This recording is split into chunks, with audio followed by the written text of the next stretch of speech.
Hi, and welcome to another masterclass with Fortuna Admissions. This is the third weekly Thursday session where we're taking you through strategies for your applications to the world's leading business schools.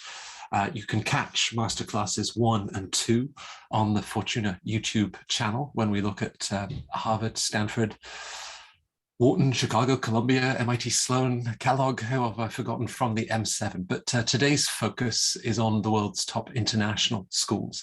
And naturally, of course, I'm drawing on my co-directors at Fortuna, Caroline Diarte Edwards, the former MBA admissions director at INSEAD, and Emma Bond, head of admissions at the London Business School. So great to have both of you with us. And of course, two schools that have seen, there's been enormous demand for the programs over many years, but I think in the last 2-3 years that's grown even stronger. When I look at the faces of Virginie and David Simpson, they all constantly reading applications, very, very busy.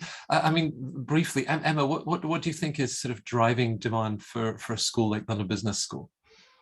It's an interesting one because everybody was a bit worried that Brexit might kind of do the UK schools out of some applicants, and it seems to have not come true. So that's great. I think people are ever more interested in the global perspective, and schools like LBS and INSEAD really do give students that opportunity. It's a properly global classroom. It's the global outlook. There are a lot of opportunities in terms of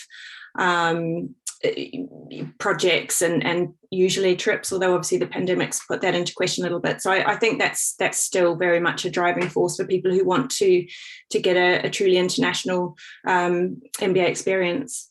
And Caroline, I hold you personally responsible for all of those phenomenal candidates that you offered places to in 2011 and 12, that then found their way into responding to FT surveys. And of course, INSEAD ranked #1 in 2016 and then repeated the trick the following year. I mean, that's just contributed to what is otherwise a tremendous growth story for such a popular one-year program. Yes, absolutely. The school has done very well over the past few years, as you say. And I think that, that international DNA of the school, like a school like INSEAD or London Business School, it's more relevant than ever. It was a vision that these schools had many years ago at a time when getting an international education wasn't seen as, so essential to success in business. And I think, over time, that vision has proven really ahead of its time, and more and more people see the relevance of getting that international exposure and building the ability to work effectively across countries and cultures. Events over the past few years, couple years have only reinforced that importance of the ability to work effectively as an international team, and to collaborate between countries and cooperate across cultures. Right. We've seen how that applies to Fortuna in the last 9-10 years. I think we prepare more applicants to the two schools than any other firm. And whether it's Mongolia, Argentina, I think we had a client from the Solomon Islands. I remember having to check exactly where the Solomon Islands were before we had our call together. But it does speak to that tremendous international demand. So in tonight's session, and of course this is true with everything with Fortuna, it's backed up by not just Caroline and Emma, but this dream team of former admissions directors, associate deans, associate directors from all of the top US and international schools. As we go through and look at some of the different aspects of applying to these schools, of course, you might be watching this and thinking, well, okay, so how do I stack up? Here's my story. How can I put my best foot forward? And the free consultations that we offer are sort of the benchmark for the industry. We really take the time to look through your profile to have a very in-depth discussion about next steps and how you can then fulfill those MBA hopes and dreams. As I mentioned, who better to turn to for this dive into the top international schools with Caroline and Emma. Throughout, I will monitor the Q&A do submit questions, and either I'll introduce them as we're talking at different aspects of the applications to these schools, or we can have like a quiz game at the end, quick fire questions. They know all of the answers, so I have no concerns there. Right, so what will we be covering? First, I guess, the big picture. And there is this emphasis, I think, Emma, on international schools. INSEAD describes itself as the business school for the world. LBS has, what, 65 nationalities in the program. We see that replicated in other top European schools. That's part, I guess, of the bigger picture of what the schools are looking for. And when you were working with the team at LBS. Yeah, that's right. And I think it's really important to sort of start out by saying that actually LBS, INSEAD, the other European schools are looking for very similar things to the M7 schools in the US. So there is a thread that goes through all, top branded international business schools, whether you're looking at sort of Europe or elsewhere. And those are things like a very strong professional track record, so evidence of progression, of promotion, of either breadth, so working across perhaps 2 or 3 different industries, or real depth where you can show progression perhaps with one particular firm. Strong academics and good test scores. Caroline will back me up on this. The requirements for GMAt back in the day when I was at LBS, we're not the same as they are now, and that's been driven a lot by the US schools, but that's kind of filtered through to the European schools as well, and the international schools. The GMAT, GRE kind of pushed to get strong scores there. Extracurriculars, so clearly that's something that adds a great deal of weight to people's applications. So yes, you need your professional track record. Yes, you have to be smart, but also you then need to demonstrate leadership and impact outside of the professional field and outside of your college degree. So those are all things that I guess are expected. But then it really is, I think, the thing that differentiates the schools outside the US is that drive to find candidates who really exemplify an international background, and that can be demonstrated in a number of different ways. So perhaps you may have worked internationally.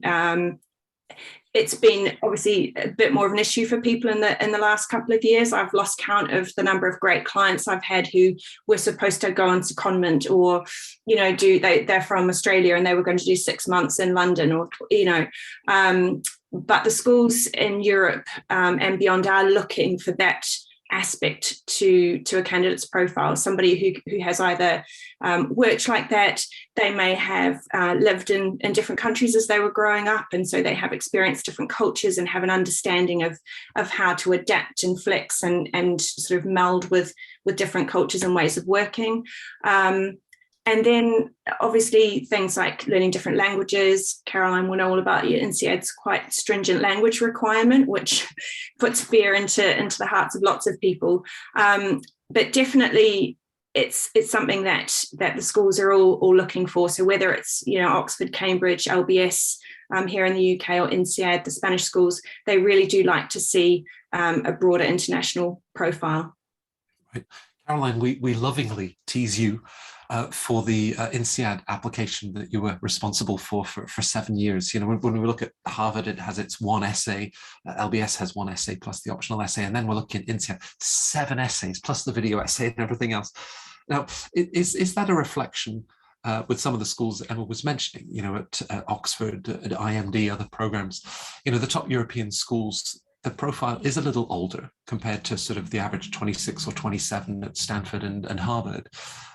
So why such a big application? Is it that you're really then giving those applicants an opportunity to share their story?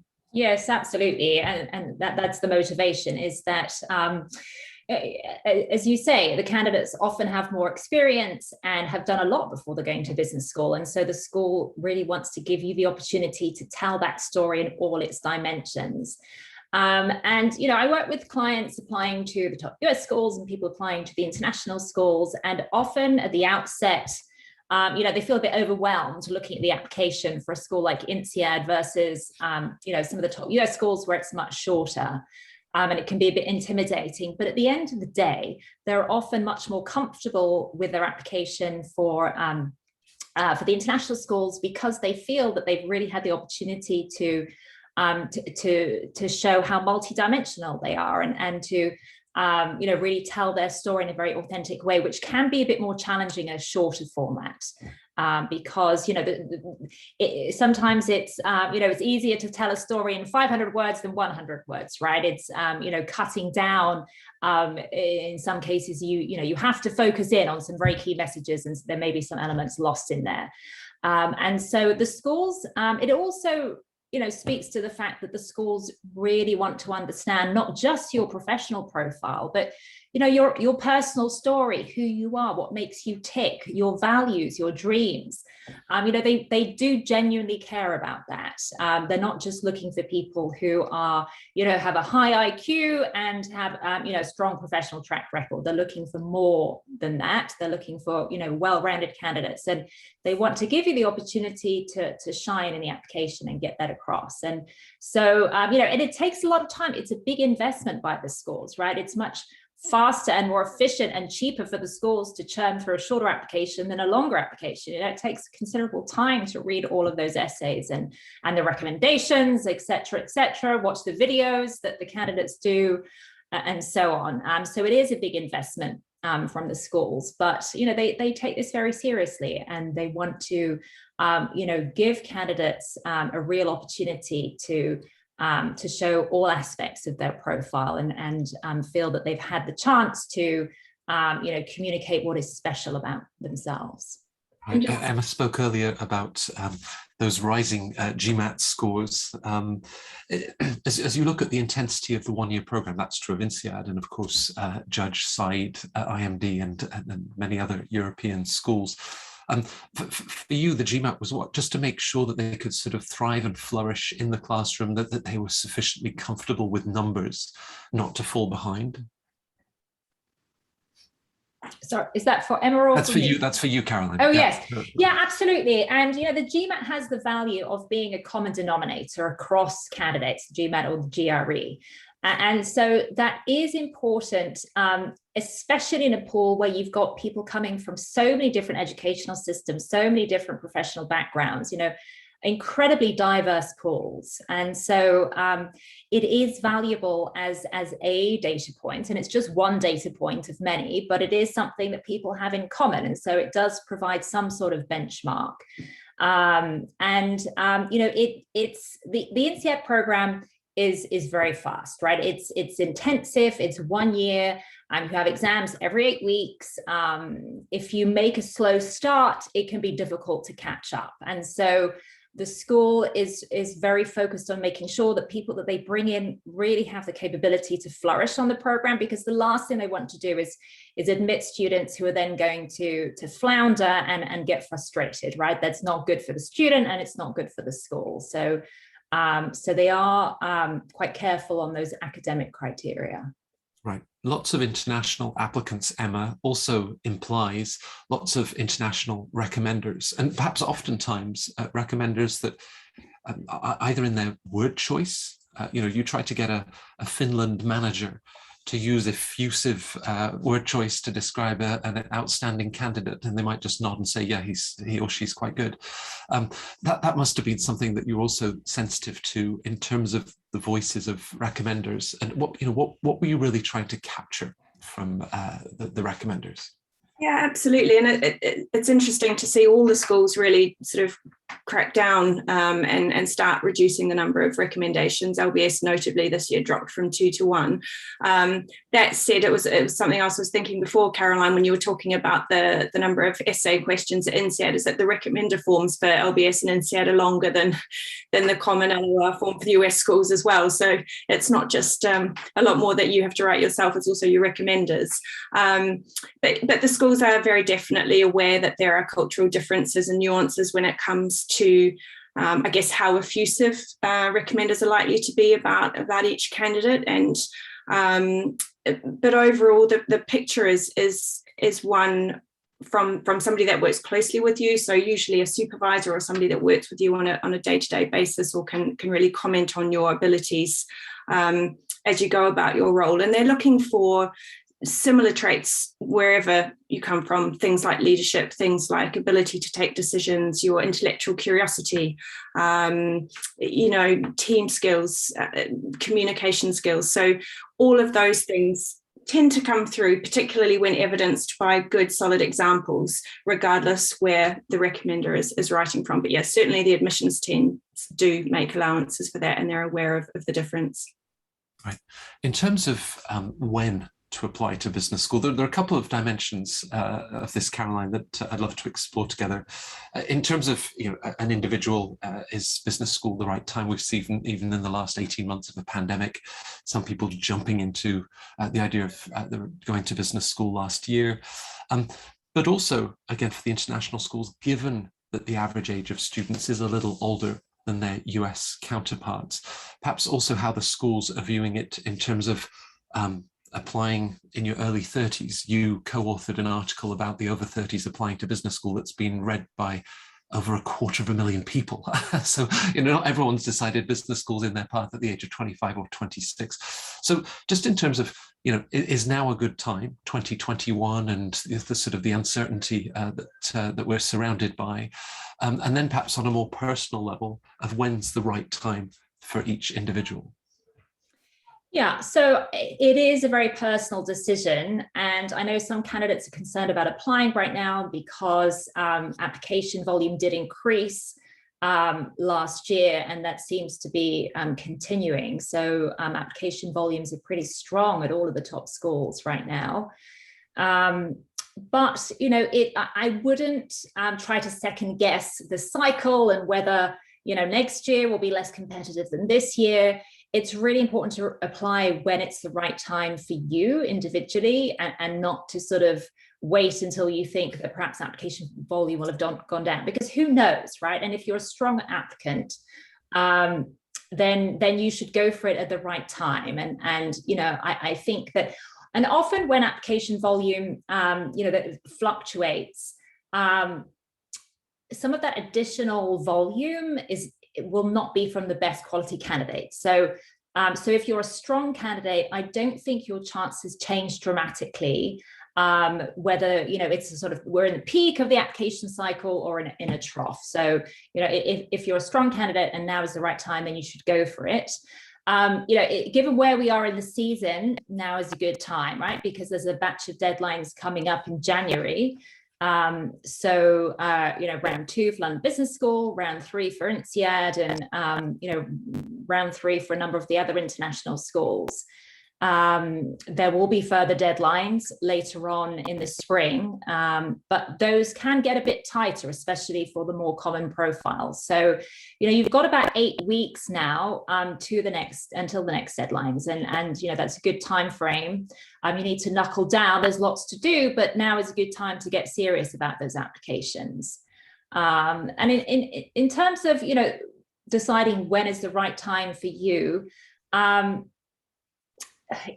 Schools, there is some flexibility about applying earlier versus applying later.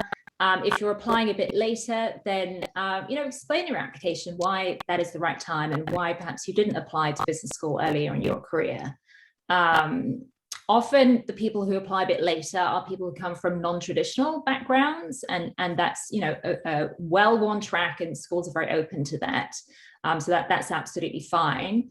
I would say that if you're thinking about, if you've decided you want to do an MBA and you're not sure whether to apply now or to wait a bit, I advise candidates always better to apply, to err on the side of applying a bit too early than a bit too late, right? Because the worst thing that will happen is that you'll get rejected and you'll apply again. And that happens to a lot of people, that they will go through more than one application cycle before they get into a school that they really want to go to. About 10% of the class at Harvard, for example, are reapplicants, right?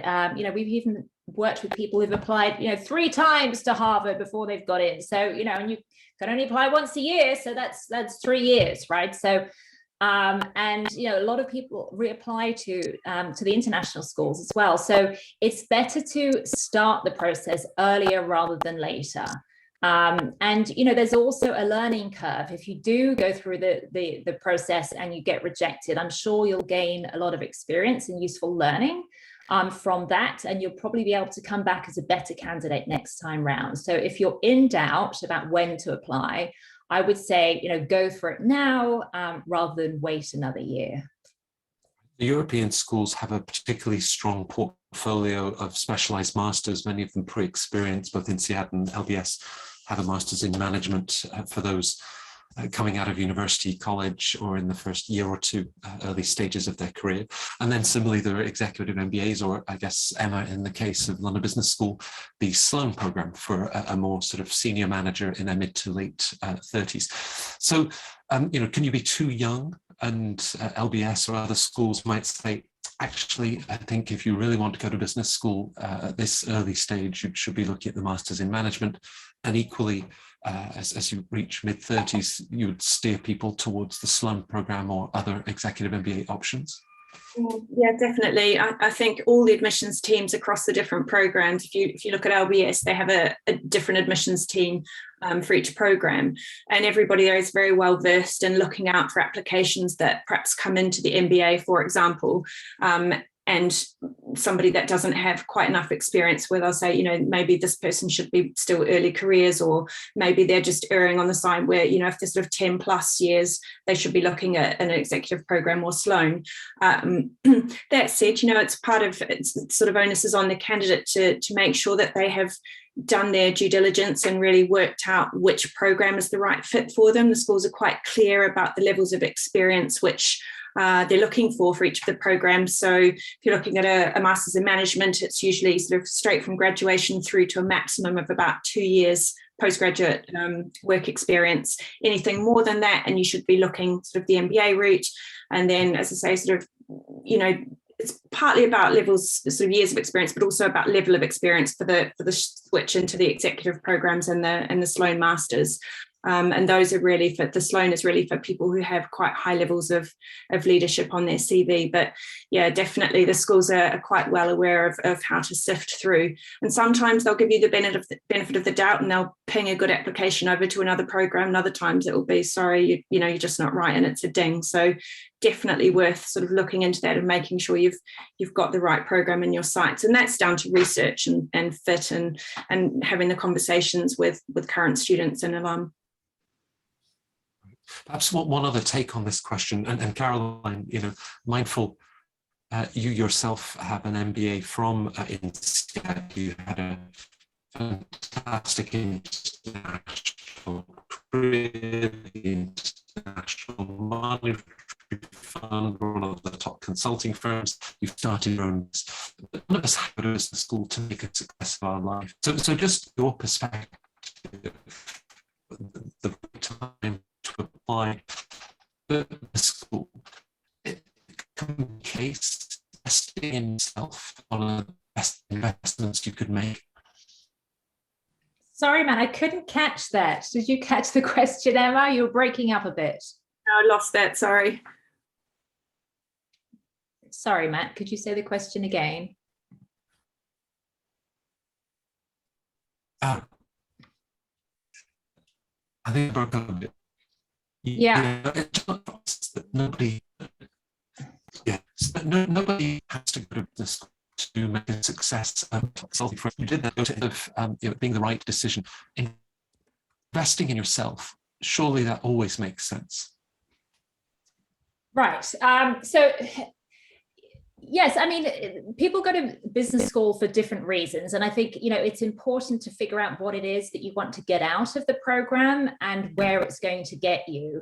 It is rare that people go to one of these schools and, feel that it was not the right thing for them and that they don't achieve their goals at the end of the day. But that's also because the schools are screening for that, and they're looking to see if you have clear goals that you want to achieve, and if those are both realistic and ambitious, right? The schools don't want to be admitting people who are looking to achieve something that the school thinks is not realistic, or that they won't be able to facilitate.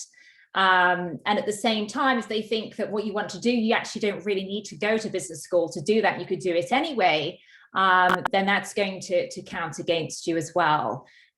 So the schools are, that is part of the screening and the evaluation, is to look at, do you have a clear vision for what you want to do after the program, both in the short term and the long term, and how do you see your career evolving, and how are you going to use the program? Because they do really want to bring in a body of students who are going to take every advantage of the opportunities at the school and really make the most of that and be able to apply that and leverage that in their careers post MBA.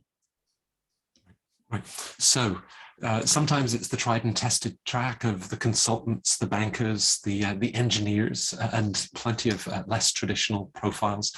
The top schools are receiving thousands of applications every year for a few hundred places. So Emma, I suppose a question that everybody asks themselves is how you stand out. Perhaps that's not always the way that we'd frame it, right? Because you're still essentially sharing your story, but it is a competitive pool. So what is your advice to applicants? So it's something I've been thinking about a lot with clients this year, actually, or over the past year, because the numbers have been going up and it seems to get ever more competitive. And then in addition to the extra numbers, you've also got schools who are a bit wary of the general market conditions in terms of recruitment. So you've got students coming out who are,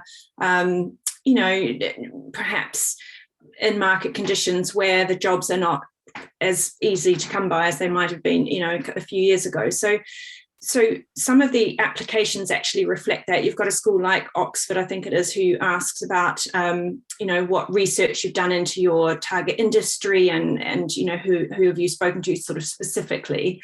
So I think it's really important, in line with what Caroline was saying about being very clear about sort of what your career goals look like.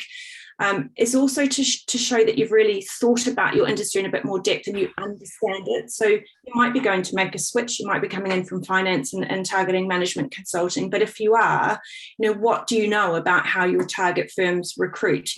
Do you know about the sort of autumn milk round? Have you thought about cracker case sessions? Have you networked? That's such an important thing. Network. The more connections you can make within either a school or within a company that you're targeting, you're able to showcase things like that in your application. And I think where schools, as I say, are wary about the career services coming and tapping them on the shoulder and saying, our numbers need to be up, because all the schools are looking at what their employment figures look like a few months out.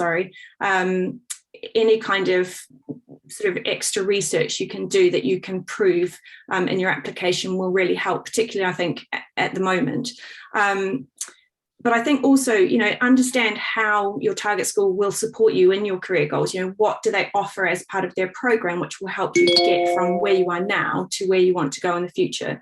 So that's one thing. And then obviously, we talked a bit at the beginning about sort of what schools are looking for. So the professional track record, the academics, but then Caroline touched on the idea of sort of a much more rounded, holistic profile. And I still think we still see people who come and who forget about that side of the application. And realistically, if you have several candidates who have a great sort of CV and who have great academics, what's going to make them stand out? Well, it's what they do in addition to that and the impact that they have in their extracurriculars. So, it's no good saying I've just, wandered down to the sort of lost dog shelter and helped on a Sunday afternoon.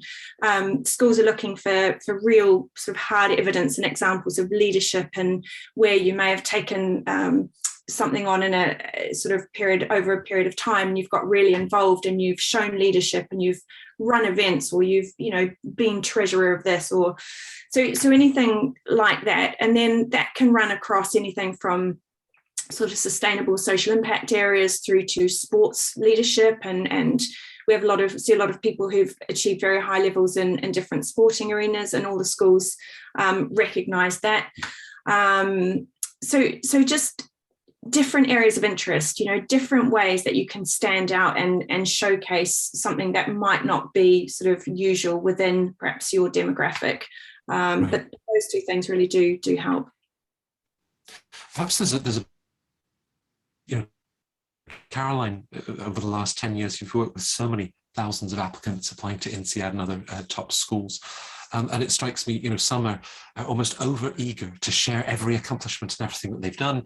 And others, they're sort of, you're actually helping them to sort of recognize the nature of the accomplishments that they have. So it's trying to find that balance perhaps, but always centered around you, the individual, and what you've done with genuine participation rather than trying to think about what the school wants you to say.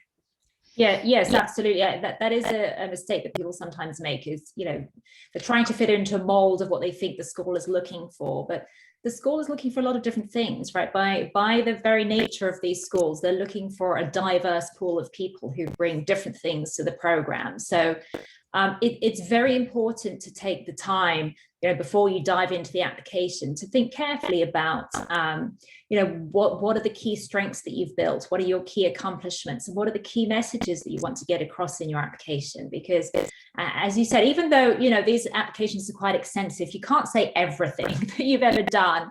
And, you also need to show some judgment in sort of curating that and highlighting the key elements. Because otherwise, it can become a bit overwhelming for the file reader if you sort of try to cram too many things into your application. And it's better to sort of focus in on a few key points and key stories rather than necessarily tell your entire life history in that application. So it's sometimes challenging for individual candidates to know, what is different about my profile? How do I compare to other candidates? And I think, that's some of the value that we bring in that sort of strategy development phase that we do with candidates. Given the experience that we have of working with, both at the schools and understanding the pool the school has, and working with candidates at Fortuna applying to multiple schools, we can sort of, we understand where someone fits in that pool and what is different about an individual candidate versus someone else who comes from a different background. And so, that's part of the value that we add, is helping to draw out those elements that are distinctive in an individual profile. Right. As two former gatekeepers of the top schools, perhaps there was always the danger if you ever went on record and said, oh, I remember the applicant that sent me this wonderful drawing that they'd done as a 5-year-old and commented, and everyone's like, right, I'm going to have to do exactly the same thing because it worked for them. But Emma, just over the years at London Business School, were there sort of examples where it was like, okay, they don't have the top GMAt score, that the GPA academically is solid, but there was just this one aspect really shone, and that can make the difference, because it's, this is not a science, right? You're looking at individuals and reasons to admit them. Were you often swayed simply by the force of personality? Yeah, absolutely. And I think it's even easier for schools now where they have the benefit of video interviews. I think that's added a great new dimension to applications. But certainly there's a real X factor that comes through in a strong application, and it can be personal drive or ambition or a combination of those things.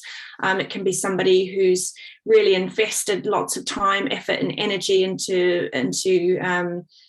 a charity project. There's usually something that really stands out or differentiates them.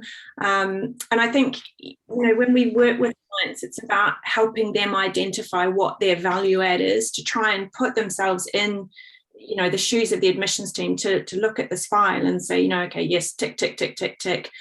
Then what else is there? And often I think people get so in the midst of themselves, of projects that they're doing or extracurriculars, they don't actually realize sometimes what value or how they can translate that value from what they're doing into, how that would play out in an MBA community or an MBA classroom. So it's helping people work out, how what they are doing now makes a sort of impactful contribution once they get onto the program. But yes, certainly, I remember a candidate, this is a long time ago actually, he hadn't completed an undergraduate degree, and we sort of ummed and ahed and thought, because most people have, but he had started up a dive company in Egypt that he'd been running by himself for several years, hugely successful, and it was just such a great story, and he was very authentic, very interesting, and he got the nod and went through the program, and I think he went to McKinsey afterwards. So yeah, it's definitely lots of stories along the way.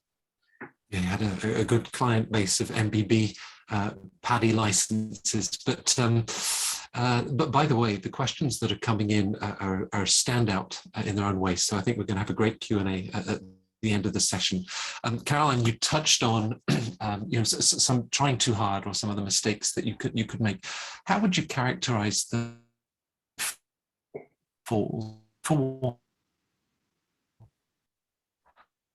they hadn't taken this opportunity to sort of step back and really think? You mentioned the self-reflection that's involved. Is that something that was always apparent to you in the application? Yes, I think it is very apparent to experienced admissions readers whether the candidate has really taken the time to understand the school, to reflect on their fit, and to think carefully about their application. And it takes time to put together a thoughtful application. You'll probably go through several iterations of the essays, and it's important to think about how all the different elements come together and how they build a picture. It's like pieces of a jigsaw puzzle that come together. It's very apparent to the admissions file reader if you've done that at the last minute and it's a bit haphazard and has been thrown together, and the story will not be so coherent, and there may be repetition and overlap, and it's not carefully thought through, versus the candidate who has really taken the time and probably invested several weeks or months in the process of applying. So do dedicate the time. It is there's no shortcut really. You have to plan out, and there are several elements, as we said, that you have to work through. So don't shortchange yourself by rushing things at the last minute. And then I would say a mistake that I often see candidates make is that they're not fully aware that the schools really are interested in them as an individual, and not just what they've achieved professionally. And sometimes I've seen that in the INSEAD application where they'll go on and on about the professional achievements, and you get that in the recommendations, you get that in the resume, you get that in the career essays, and then if you go on about that again in the candidate description essay, then it's a bit heavy. And so, think carefully about the different parts of the application and where you can weave in different parts of your story. And the schools really are interested in your personal story as well. And it's often those elements actually that bring the application to life, right? It can really be, it could be a story from your childhood about, when you moved to a different region or a different country, and you were thrown into a different school and had to sink or swim. And it can be those stories that actually bring you to life as an individual and pique the interest of the reader. And that's what you want to do at the end of the day. You want the application to trigger their interest so that they want to get to know more about you, because how are they going to get to know you better? Well, they're going to invite you to interview, right? So that's your objective with a written application, is that you want to pique that interest so that they want to take you further ahead in the process. And then, otherwise there's there's different things that can go wrong. Poor choice of recommenders is a common one as well. Or where someone has not worked effectively with their recommenders, and the recommender may not have understood what was expected in the process. I've seen recommendations where, as Emma said, there are several parts to the recommendation forms for these schools, and where I've seen recommendations where the recommender's just written a couple of lines for each question, and it's not very helpful. And the admissions team's left wondering, did they not have more to say, right? Are they not hugely supportive of the candidate, or did they just not know what was expected? And this is just unfortunate, but otherwise, the candidate is a great candidate. So you don't want to be in that situation where, you've invested a huge amount of time and effort in your part of the story, but you're let down by your recommenders. So it's important to choose them carefully and then work with them through the process. Here we are in the middle of interview season for those that applied in round one. And Caroline had mentioned, Emma, this idea, the written application that will then secure the interview. In terms of pitfalls that that might sort of come across being disingenuous, showing up late, dress code, what are the sort of the guidelines, or maybe the things that you could do wrong during the interview? Oh, during the interview. Well, I think, most people, if you know who's interviewing you these days, you should look at, do your LinkedIn research and work out what their background is, try and find points of common interest. You must, from my point of view, regardless of which school you're going to, and this is across the board, you must be very clear, why MBA and why the school that you're interviewing for. You need those two things are absolute sort of no-brainers. You must be very clear on those. I think if I'm thinking about, I've been doing tons of mock interviews this week, which is great news for clients, but it's there are some common things. One is about being structured. So if you have said in your application that you are looking to move into consulting, all the big consulting firms need you to be structured when you are presenting arguments. So it's not a good idea to then answer a question and sort of waffle. So I go back to the whole idea of using the STAR framework. It sounds very basic, but situation, task, action, result, it works for MBA interview responses in the same way as it works for professional interviews or other responses. So that's probably the first thing. Be structured. Then I think also, don't be afraid to show your personality, but to do that, you really do need to be prepared. So you need to have thought about answers and having examples on hand for the common themes. So whether that's leadership or team skills or problem solving or whatever, you should expect some questions, some competency questions. Tell me about a time when, describe a situation when, and you need to have some good examples to hand. So to have those, you really need to have done some preparation and worked through. And then the other thing really is a much more personal one, and that's about building a connection with your interviewer. And it can be more difficult at the moment. A lot of interviews are still taking place over Zoom, and that can sometimes create more of a barrier and make it a bit more difficult to build rapport. But sort of that goes back to the idea of learning about your interviewer and having some questions, asking them about their experiences. What would they recommend that you did in your first term, or how has their experience impacted their career since they've graduated? So trying really hard to build that connection. Those are the things that usually sort of help you move forwards. And if you can't do that, if you can't build that connection, and if you are sort of unstructured, then you're probably in trouble. Right. Of course, remembering the days before when staff would actually go on the road in addition to using alumni for interviews. I'm sure all of you were bidding to head to an Egyptian dive resort to interview in person that particular applicant. So to get that interview, of course, you've put together an equally structured, thoughtful, compelling written application. Where we'll start. Actually, Caroline, I'll come to you first on this one. Perhaps because of the 7 essays in the INSEAD application, you're well versed. Your top tips for sharing that story at the personal and the professional level.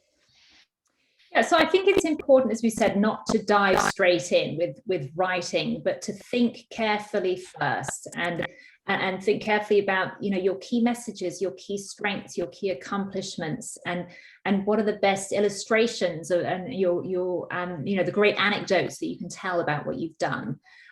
So think about that sort of positioning before you dive into writing. As I said, it is like pieces of a puzzle that come together. And sometimes candidates sort of end up repeating things in different parts of the application, or there's repetition between the recommendations and what you say. So just be careful to think about how all the different elements are complementary to each other, and there's not too much sort of overlap, so that you're really leveraging all of these opportunities to tell different parts of your story. And it's important to tell the story of not just what you've done, but why you've done it, and the motivation behind your choices. Why did you choose your undergrad? Why did you choose to pursue that career? Why did you decide to change to a different employer?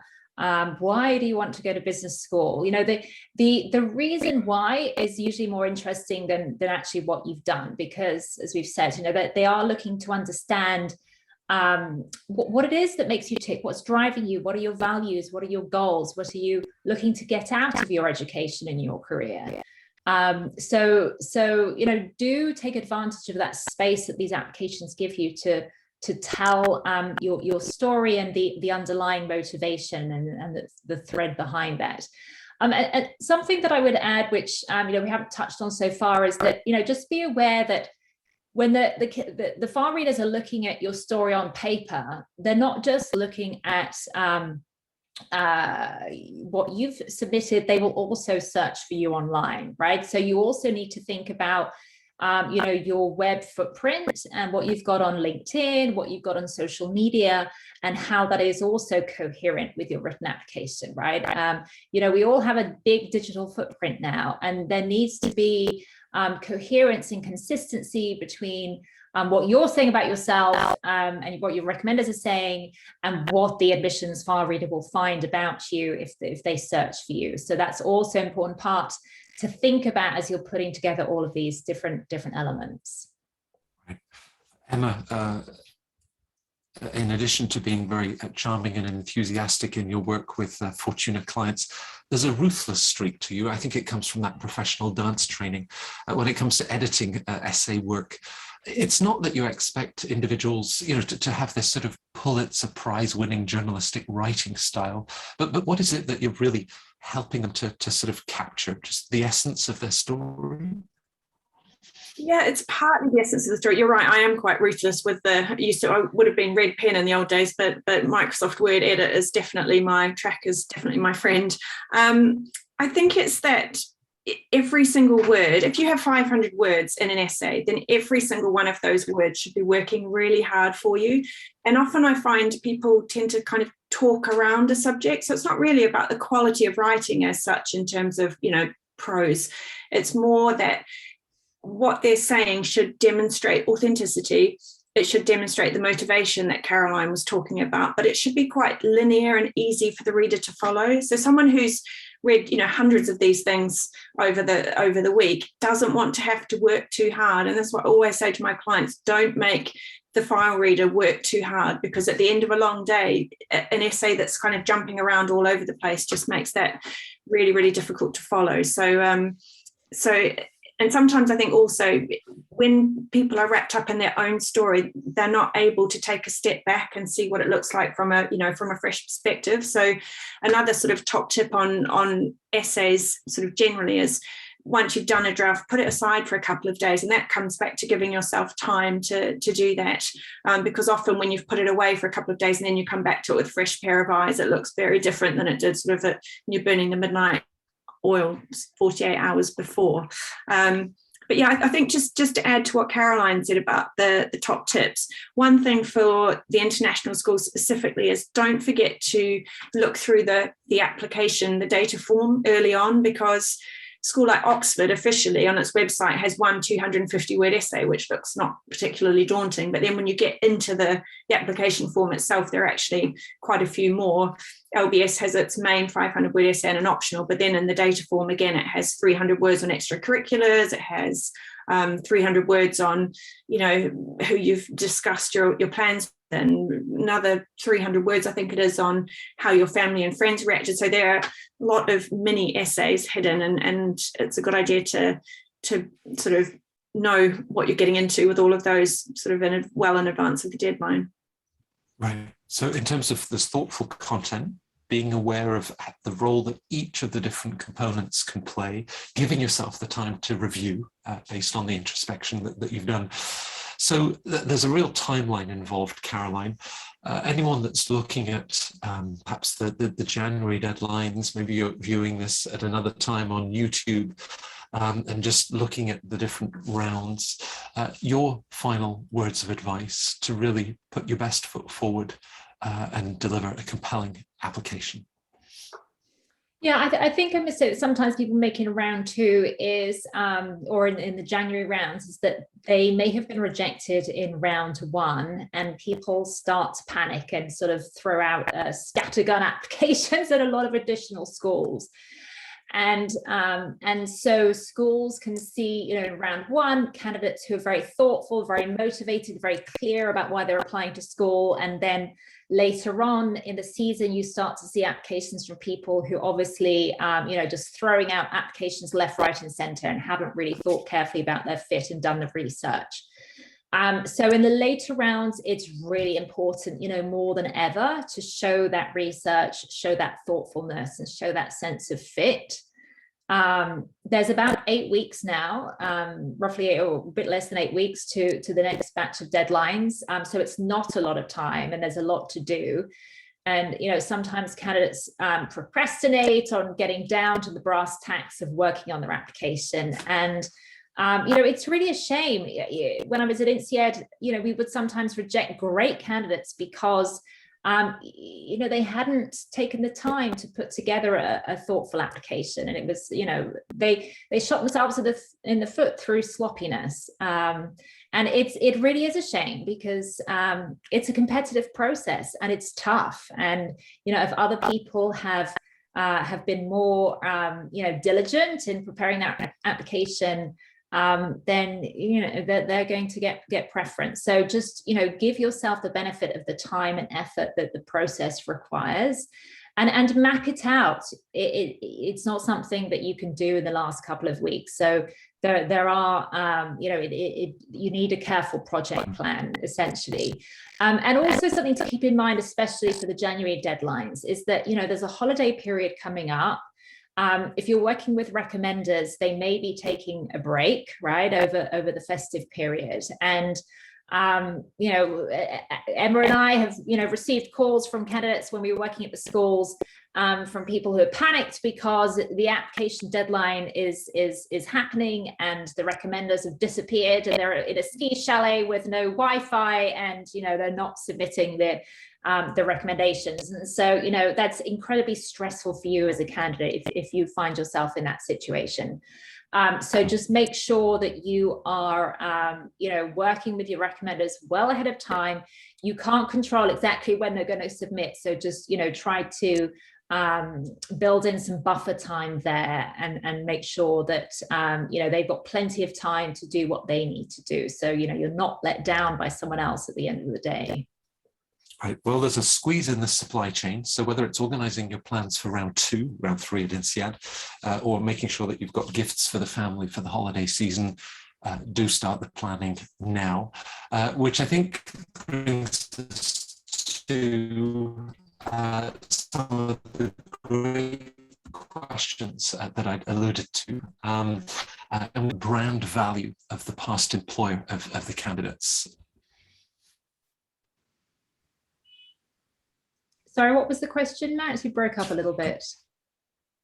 How important is the brand value of the past employer of candidates? Does it have to be Fortune 500, MBA, Big Four, or perhaps a less well-known company, and you need to take the time to explain to the admissions office what that business does? Yeah, that's a great question. So there is value in coming from a firm that is well known, where the school will know that you've been through a very rigorous recruitment process, and they will, have some understanding of the type of work that you're doing and the quality of exposure that you're getting.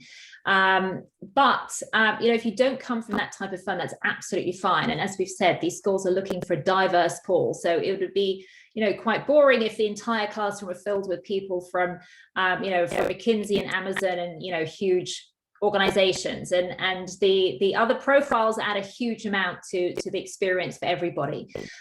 So don't feel that you're at a disadvantage, but it is important to explain a bit more than someone who's coming from a big organization about, you know, what the company does, what your role is, what impact you've had. And to tell that story in a bit more depth, and that, you know, you mobilize your recommenders effectively to support that story. So it's really just about going into a bit more detail about the organization and what you've achieved. Staying with the recommenders, Emma, I think we talked earlier about who to choose. Should recommenders highlight weaknesses if asked, or should everything glow? Something that I get asked a lot actually by clients, because people sort of get a bit worried about being genuine about weaknesses. I think yeah, I'm thinking carefully about how I answer that. Yes, you should reference weaknesses. The recommendation questions for schools specifically ask your recommenders about weaknesses. So don't be afraid to say that you have a weakness, whether it's, you know, you get too tied down in the detail and sort of lack a bit of a strategic overview, or perhaps you don't speak up enough in front of, you know, senior board members or whatever it might be. The idea with framing weaknesses is that you identify it, you own up to it, your recommender says that, you know, they've perhaps given you feedback, whether it's in an annual review or something like that, that you've taken it on board, and then you show the steps that you have made subsequently to improve in that area. So that's generally how we would recommend that recommenders sort of cope with the questions about weaknesses, is do acknowledge them, but then show progress. That said, from my point of view, if you were looking at a recommendation form and, you know, it said something about this person really can't interact in teams and really struggles to open up and, you know, get on board in a diverse environment, weaknesses like that would be a bit of a red flag. So I do think you have to be a bit sort of careful about, but your recommenders, you know, having a frank and open conversation with your recommender can really help along those lines and sort of discuss what perhaps they might be going to put in. Great. Alex has a specific question for the one-year program INSEAD among them. How can a one-year program fit with a career switcher, Caroline, and the sort of resources the school provides? I mean, there are plenty that are able to make that sort of transition into a new industry, a new sector. Yes, and it's something that candidates are often nervous about and sometimes feel put off from applying for a one-year program if they want to make a big career switch, but it is perfectly feasible. So typically about 80% of the class will be making some sort of career change, and they look at career change in terms of, you know, changing function, changing industry sector, changing country. So the vast majority of people are making a change along one of those dimensions, and typically about a quarter of the class are changing all of those dimensions. So that's pretty dramatic change. So it is geared up for that. Employers are coming to recruit candidates from INSEAD. You know, they have a tremendous portfolio of relationships with recruiters all over the world. And the companies understand the value of the INSEAD MBA and what you will be bringing as a result of, you know, your previous experience and the program. So you do get an opportunity to interview with companies and organizations that you wouldn't otherwise have, right? And that's the wonderful thing about going to these programs. So, you know, the careers team are very geared up for this. Just be prepared that your job search will start from, you know, pretty much before the program starts, right? The careers team will reach out to you before the program starts to begin working on some preparatory stuff that will help you to, you know, hit the ground running with your job search during the program.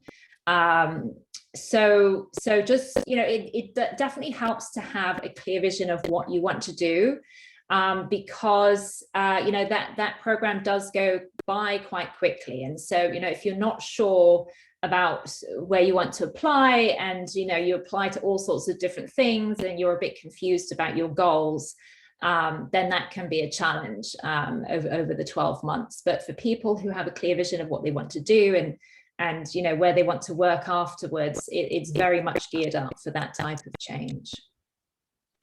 some of you have questions about whether your post-MBA career goals need to be altruistic and socially impact focused, or just make lots of money working for a big bank. Others are wondering how many schools they should target in round 2. Contact us. Set up a free consultation with myself or with one of my colleagues. Talk through those and some of the other questions that you have.